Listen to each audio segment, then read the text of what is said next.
All right, we're back. Michigan Open 2019 at the Radisson Hotel in Lansing, Michigan, and I'm here with William Wang. He's going to show us his seventh round game. Yes, there is 7 rounds here at the Michigan Open, and he's going to show us his game that he played against SAMRAAT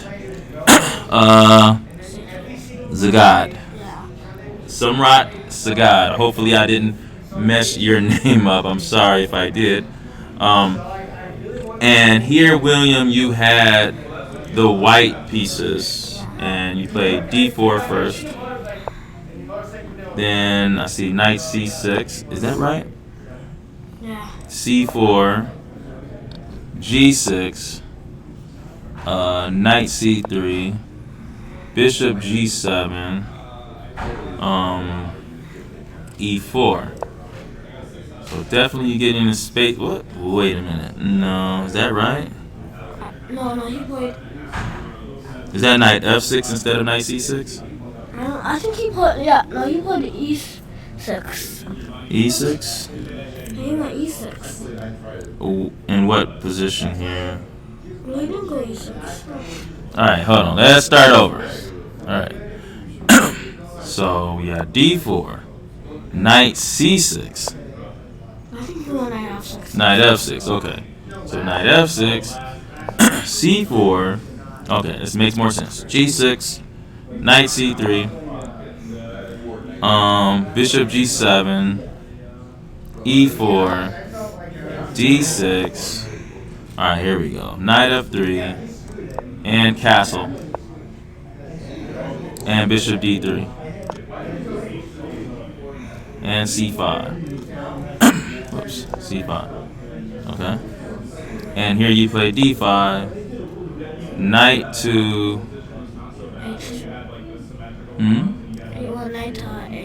knight to a6, and then you castle, knight c7,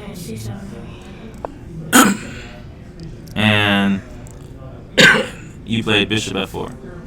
So actually, William, you're playing really good here. Knight to h5. All right, now you did not trade. You went bishop e3. Good. And here a6 is played. And here you go queen d2. And bishop d7. And now we're into this middle game where you have this space advantage. Now, before we go on, William, you're 8 years old, right? Yeah. And you attend Country Day, right? Yeah. Country Day school. And your rating is about what? What is your rating? 1392. All right, so 1392 is his rating here, and that's really good for someone your age. And I want to say this now. In this opening, White has what we call a space advantage, and that imbalance has a couple rules to it. So with a space advantage, what you usually want to do is you definitely want to make sure they're guarded really well, because what it does is it cramps and restricts your opponent's pieces, and it makes them feel very cramped. And when you're feeling cramped and pressure is on you where you can't move the pieces, you start to make mistakes. So this type of imbalance is something that you're guaranteed to get with White, whether it's space or development. Those are the two imbalances you're guaranteed to get. Now, when you have a space advantage, you want to make sure they are indestructible, but you also want to avoid exchanges, because if your opponent is able to exchange a couple pieces, then their pieces are not cramped because they have no pieces. But in this position, this center is actually closed. And in a closed center, you know which direction you should play on, because the closed center, you can't play in the center as much anymore. In a closed center, play switches to the wings. And you know which wing you should play on by noting the directions of the pawn. So even though this center is closed in this position, like d5 and c4 are locked, there's still some potential of e6 or e5 here for White as well. So, but it looks like this is going to be a closed position right now. All right, so we're going to continue. So Black's move after Move 3. No songs. Where are we at? 11. Oh, move 12, right? Yeah. Is Bishop H6. Oh, you play Bishop H6. Alright. Bishop H6 is okay move. You normally don't want to trade here, but this bishop is a key defender of black's king side, so that could be an advantage. So rook b8. Black is going to try to march pawns on the queen side here. We have rook f to e1, b5, and then e5 is played here.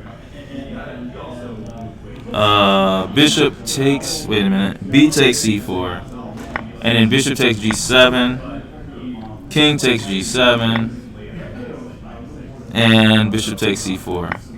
Alright, so white is still better in this position.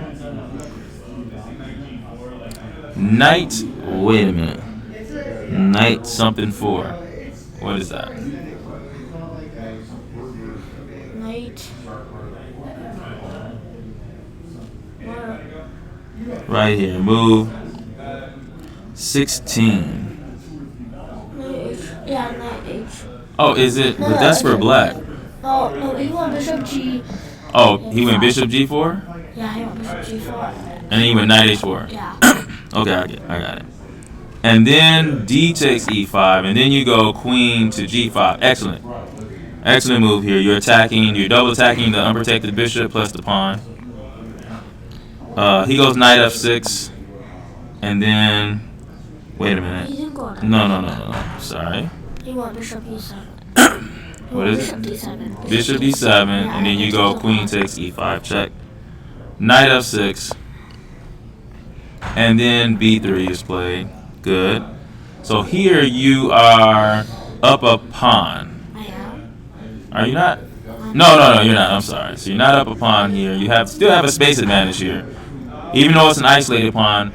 And for those of you, isolated pawn is not a bad thing. It's a different thing. There is some positives and negatives of the isolated pawn. If you have an isolated pawn, your own isolated pawn, you don't want to trade minor pieces. You want to keep those minor pieces because the isolated D pawn gives you a space advantage, and that space advantage can support those minor pieces. If you're going against the isolated pawn, you want to trade off all those minor pieces, because when the minor pieces are gone, you don't have to worry about the flies around your head when you're trying to aim everything at the isolated pawn.